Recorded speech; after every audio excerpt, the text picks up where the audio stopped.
Muy buenos días a todos. Mi nombre es Erika Ruiz González. Soy psicóloga y magíster en psicodiagnóstico y evaluación psicológica. Actualmente me desempeño como docente y como investigadora de la Universidad Pontificia Bolivariana.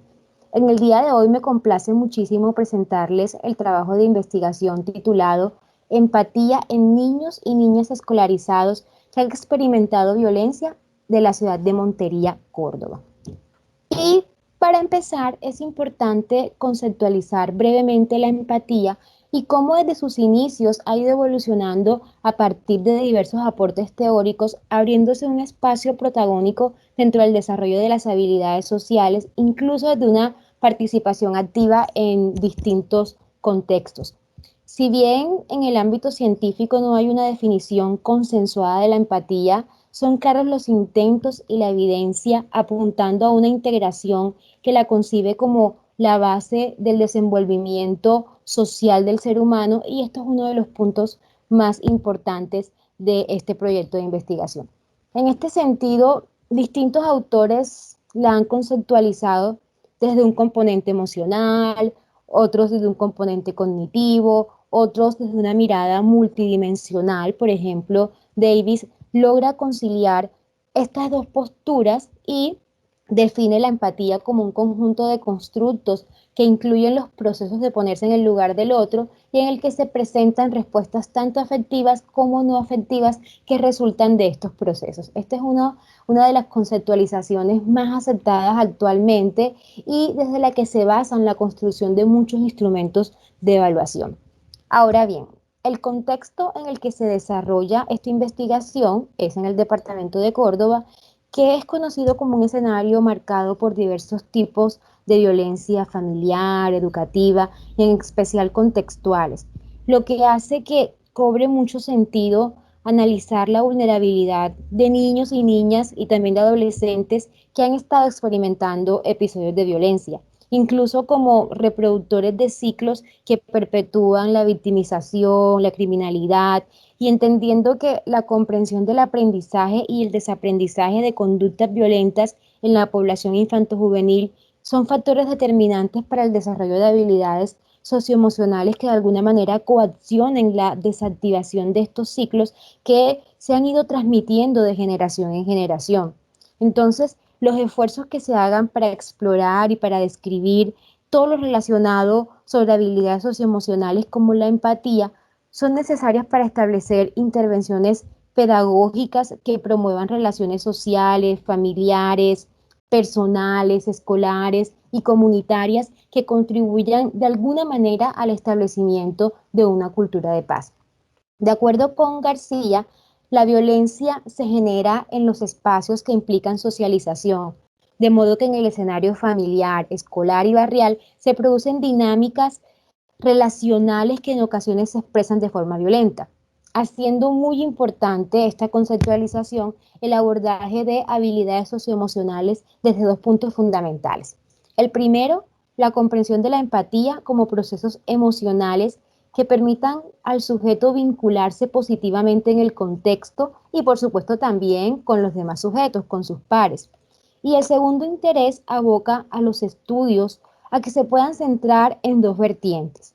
Una, el de las consecuencias negativas de no desarrollar tales procesos emocionales, que ya hay mucha evidencia científica que lo respalda, y la otra, las consecuencias positivas de desarrollarlas, que también hay evidencia científica que lo respalda.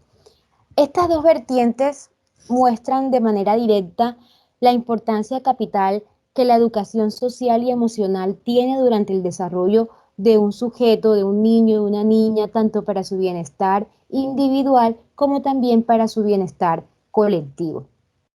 Si nos centramos específicamente en el problema que respalda esta investigación en términos generales, se relaciona con tres situaciones problemáticas que representan a su vez tres desarticulaciones fundamentales. Tenemos entonces, por un lado, la primera situación que tiene que ver con la presencia de violencia que tenemos en Colombia, ¿sí? La segunda advierte que la familia, la escuela y la sociedad conforman un entramado que puede influenciar y potencializar las conductas no empáticas. Y la tercera tiene que ver con la desarticulación de estos componentes que acabo de mencionar, con la fragmentación de estos contextos descritos y la presencia precaria de aprendizaje social y emocional en los ámbitos violentos.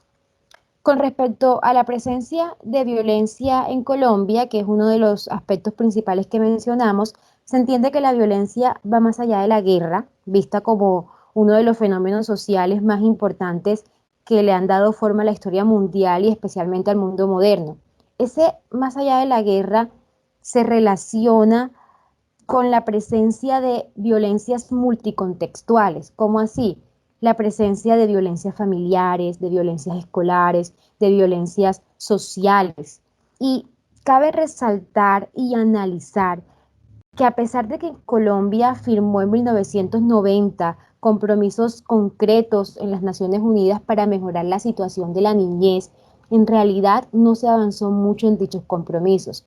A comienzos del presente siglo, el país también renueva estos y otros compromisos y aún así reconociendo el empeño por trabajar con y por la infancia en las principales ciudades del país, las cifras de maltrato y abuso de violencia y agresión continúan. Por ejemplo, a 1 de abril de 2016, el porcentaje de niños, niñas y adolescentes víctimas de cualquier hecho victimizante supera el 32%, según lo reporta UNICEF en el año 2016. En el país además se registran 205 reportes diarios por agresiones en el interior de la familia y hasta el 31 de julio del año 2017 se registraron en Colombia 44.796 casos de violencia intrafamiliar y 2.536 niños en el transcurso del año 2018, según nos reporta el Observatorio de Violencia. ¿Sí? Esto es en el país.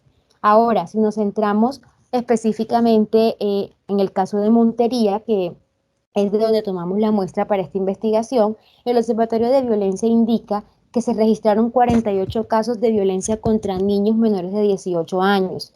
17 de estos casos se dieron en niños de 10 a 14 años. ¿Sí?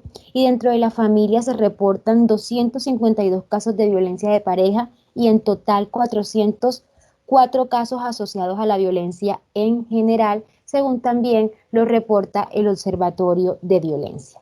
Basado entonces en estos datos estadísticos específicos que demuestran la gran problemática que hay en nuestro país con relación a la violencia, se plantearon unos objetivos para llevar a cabo en la presente investigación. Entonces, concretamente, el primer objetivo fue analizar el nivel de empatía en niños y niñas que han experimentado violencia. Para poder llevar a cabo este objetivo general, se tuvo que validar una escala, la escala de empatía para niños y niñas adolescentes de Richau, Lemus, Mesorado y Horus, que es una escala de origen argentino que no estaba adaptada para nuestra población y fue sometida a un proceso de adaptación y validación durante esta investigación. Otro de los objetivos propuestos fue indagar si existe asociación entre el nivel de empatía y la relación con los padres y determinar si existe relación entre la empatía y la comunicación con los padres. Con respecto a la metodología, se llevó a cabo un estudio transaccional, descriptivo y de alcance correlacional, dado que los datos se recolectaron en un momento único para describir las variables y analizar una posible relación entre ellas. El tipo de muestreo fue no probabilístico e intencional, debido a que la selección de los participantes dependió de las características propuestas como objeto de estudio en esta investigación y no de la probabilidad. Asimismo, la muestra estuvo conformada por 93 menores con edades comprendidas entre 10 y 12 años de edad. Se tuvieron en cuenta varios criterios específicos que categorizan los tipos de violencia, estableciendo las comunas municipales con mayores índices de eventos violentos reportados y a su vez identificando las instituciones educativas en cada uno de estos barrios que hacen parte de estas comunas previamente identificadas para poder acceder a la muestra.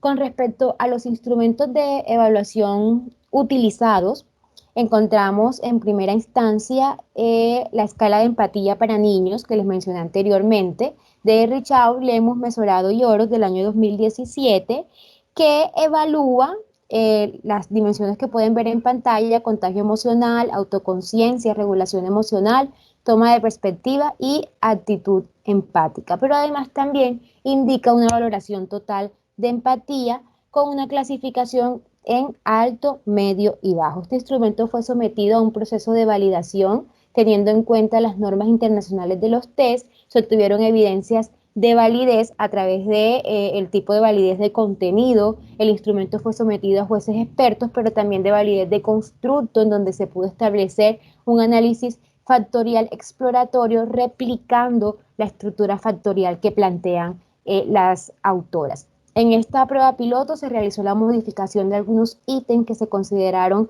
que no iban a ser tan claros para los niños en Colombia, y previamente se puso a prueba estos cambios y resultaron satisfactorios. Para conocer la confiabilidad del instrumento se realizó un alfa de Cronbach que tuvo un puntaje aceptable dentro del promedio de la confiabilidad de los instrumentos de evaluación. Además, también se diseñó una escala sociodemográfica para caracterizar la población evaluada en términos de relaciones familiares, cuidadores, comunicación con la familia y algunos otros datos generales de interés. Este instrumento también fue expuesto a un pilotaje de doble ciego y a un juicio de expertos. ¿Cómo fue este procedimiento? ¿Cómo se realizó ese trabajo de campo? Bueno, los instrumentos que acabo de mencionar se administraron a los estudiantes que se seleccionaron previamente y, bueno, por supuesto que se tuvieron que obtener en primera instancia el consentimiento informado de los padres de familia y dejando mucha claridad sobre el carácter confidencial y anónimo de los resultados obtenidos. Luego entonces se procedió a entregar la encuesta sociodemográfica, seguidamente de la escala de empatía para niños y adolescentes, y al final de cada administración se revisó que los instrumentos se encontraran diligenciados en su totalidad. Se realizó un análisis cuantitativo de los datos, se realizó a través del paquete estadístico para las ciencias sociales SPSS en su versión 21. Se elaboraron matrices de datos para el ingreso y el procesamiento de la información y se utilizaron distintas pruebas estadísticas, tales como medias, desvíos, asimetrías, kurtosis, correlaciones de Pearson, entre otros. Vamos entonces a conocer cuáles fueron los resultados más relevantes que encontramos en la presente investigación. Al analizar los niveles de empatía en niños y niñas que han experimentado violencia, se pudo evidenciar que el mayor porcentaje se ubicó en niveles medios, o sea, un 78.3% de la población evaluada obtuvo un nivel medio de empatía. Solo a un 6% de la muestra que presentaron niveles bajos. Son unos resultados bastante interesantes, teniendo en cuenta que la muestra son niños que han experimentado eventos violentos. Entonces, resultó además importante establecer un porcentaje para cada una de las dimensiones de la empatía y no quedarnos solo con el puntaje general que nos habla de un nivel medio de empatía. Quisimos profundizar un poco más qué pasaba con cada una de estas dimensiones, y esto dejó en evidencia que el 69% de la muestra presentó niveles altos de actitud empática, un porcentaje bastante interesante que posteriormente tendremos en cuenta para una intervención. La autoconciencia también se hizo notar en los evaluados con un 46.3%, demostró la capacidad de reconocer sus propios estados emocionales, es decir, los niños evaluados, el 43% de ellos demostró esta capacidad. Los puntajes bajos estuvieron ubicados en las dimensiones de contagio emocional y de regulación emocional. Más adelante vamos a ver entonces esto a qué se puede deber. Además, con el fin de analizar posibles relaciones entre los niveles de empatía y la comunicación entre padres e hijos, como fue uno de los objetivos planteados y que ya se los mencioné anteriormente, se llevó a cabo una correlación de Pearson en la que se pudo identificar una asociación estadísticamente significativa de magnitud positiva entre estas dos variables, ¿sí? Lo anterior deja en evidencia entonces que cuanto mejor es la comunicación que tienen los niños y niñas evaluados con sus padres o con sus cuidadores, mayor resultaron ser los niveles de empatía, y eso lo podemos observar en la tabla que estamos observando en pantalla con respecto a la correlación. Estos resultados se tornan bastante interesantes, rescatando en primera instancia que si bien los niños y niñas participantes están inmersos en contextos violentos donde se observan conductas inadecuadas en los familiares y en los adultos en general, estas no son adquiridas en su totalidad por ellos, ¿sí? Porque pues mostraron niveles empáticos que son susceptibles a intervenciones y que permitan potenciar a través de estrategias psicoeducativas esta habilidad. Pero bueno, además también se quiso establecer una correlación entre la empatía y la relación directa con los padres, pero no se encontró correlaciones estadísticamente significativas entre estas dos variables. Sí se evidenció que reconocen el diálogo como la mejor forma de resolver conflictos, que indican la presencia de normas en el hogar e identifican las relaciones familiares como buenas. Dentro del trabajo de campo realizado durante esta investigación, hubo muchos casos en el que los niños no solo se limitaban a contestar el instrumento de evaluación que estaba siendo aplicado, sino que también se acercaban y que daban información cualitativa muy interesante para evaluar. Se evidenció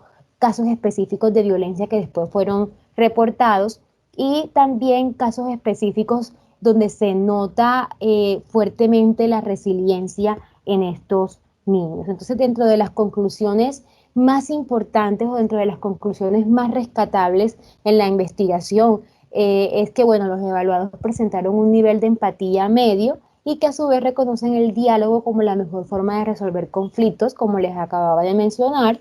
Además, también se pudo evidenciar con relación a las dimensiones de la empatía que en el caso de contagio emocional se logra identificar que un mayor porcentaje se ubica en el nivel bajo, ¿sí? Explicando incluso que el resto de dimensiones permiten tener un nivel adecuado de empatía. ¿Por qué? Porque esto permite que al tener un nivel bajo de contagio emocional, ellos no logran, los niños víctimas de violencia, no logran contagiarse en mayor medida emocionalmente de los eventos violentos a los que han estado expuestos y por esta razón han desarrollado niveles altos de actitud empática. Entonces, como pudimos observar en la fue muy claro que lo que tiene que ver con el contagio emocional resultaron niveles muy bajos y lo que tiene que ver con actitud empática fueron resultados entonces mucho más altos. Estos porcentajes específicos por dimensiones resultan importantes al momento de diseñar intervenciones dirigidas a potencializar la empatía. De hecho, se está avanzando en estos momentos en la creación de una estrategia de intervención dirigida al reconocimiento y a la gestión emocional, personal e interpersonal, con gran relevancia obviamente en el contexto familiar, que es donde se deben ampliar estrategias para el desarrollo conjunto de la empatía disposicional y también de la acción empática para lograr el uso de la asertividad, de la consideración y la solidaridad, al tiempo también de disminuir la agresividad y el retraimiento. Esta es una estrategia de intervención que se pretende validar y que se pretende transferir para que pueda llevarse a cabo, para que pueda ponerse en práctica con estas personas que participaron en esta investigación. Pero además actualmente se desarrolla una investigación en donde también se indaga la conducta prosocial en niños que han experimentado violencia, porque sabemos que la empatía no es la única habilidad socioemocional importante dentro de este contexto. Entonces, esta sería como una de las limitaciones que se encuentra en esta investigación que ya se le está dando respuesta, porque se está ampliando todo este conjunto de habilidades, se está ampliando la investigación alrededor de todo este conjunto de habilidades para poder construir una estrategia de intervención mucho más completa y que pueda en realidad surtir efectos positivos en este tipo de población. Bueno, así termina brevemente los resultados más importantes de esta investigación. Muchísimas gracias.